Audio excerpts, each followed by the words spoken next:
a lot to unpack. So, where should we even start? Right, this one's definitely dense. Wahlberg is asking this really core, kind of uncomfortable question. What happens when a democratic revolution, like Egypt's 2011 uprising, gets derailed? And what does that actually mean for extremism and for groups like al-Qaeda? He connects all these dots between politics, historical grievances, and, well, the darker byproducts of unrest. It's a heavy thesis, yeah. The way he frames it, Egypt's revolution wasn't just betrayed, it was basically strangled right after it started breathing. And it's significant because, in his argument, these political betrayals don't just disappoint people. They also fuel resentment and, for some, push them toward radical alternatives. It's not just Egyptian history. He draws this direct line to a broader regional pattern, which, it's a big claim. Yeah, and I kept thinking about how he talks about the Muslim Brotherhood.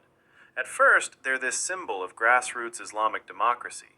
But as soon as Morsi's government struggled, there's the coup, there's the crackdown, media smear campaigns, and suddenly, the only route that feels open to some of these supporters is, like, the underground, or worse. It's bleak. What Wahlberg basically says is we should be paying close attention to this cycle. He compares Egypt to places like Algeria in the 1990s, or even Iran in '79, though there, the Islamist revolution didn't get stamped out right away. He's almost warning that when popular Islamic or populist democratic movements get crushed, what follows isn't order, but heightened instability, sometimes violent. Sometimes. The analogy to Algeria is kind of chilling.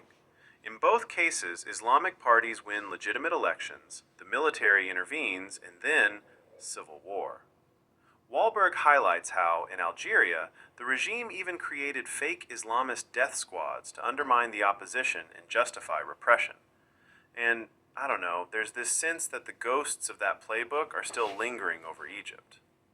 Honestly, it made me wonder, are these cycles inevitable? Or is it just that the people in power always reach for similar tactics when they feel threatened? He doesn't totally answer that. He does argue, though, that repeated betrayals, first by the colonial powers, then by their local successors, keep feeding this loop, where the only organizations with real roots are the religious ones. And especially when there's a vacuum, that's who steps in. And something he says that really stuck with me is, if you keep pushing Islamists out of the mainstream, locking up their leaders, banning their media, you don't make them disappear. If anything, you drive their more frustrated supporters toward the extremes, and sometimes into the arms of groups like al-Qaeda. It's not preordained, but it's like a risk. And for listeners who maybe don't follow Egyptian politics super closely, I think one key insight is it's not just about who gets to run the country. It's about what happens to public trust. When you shut down the possibility of participation, the system stops seeming legitimate, and that faith doesn't come back easily.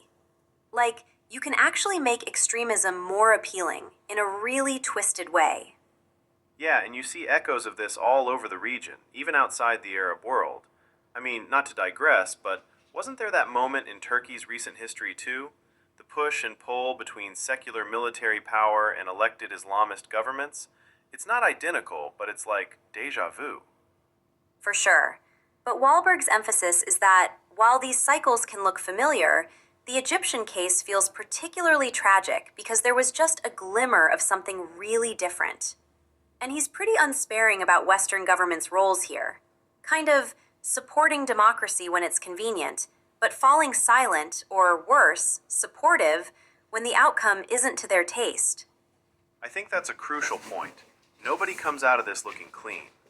And for people listening, it's a reminder that when you hear news about coups or crackdowns or restoring order, there's always a backstory. And maybe a lot more at stake than just who's next in charge.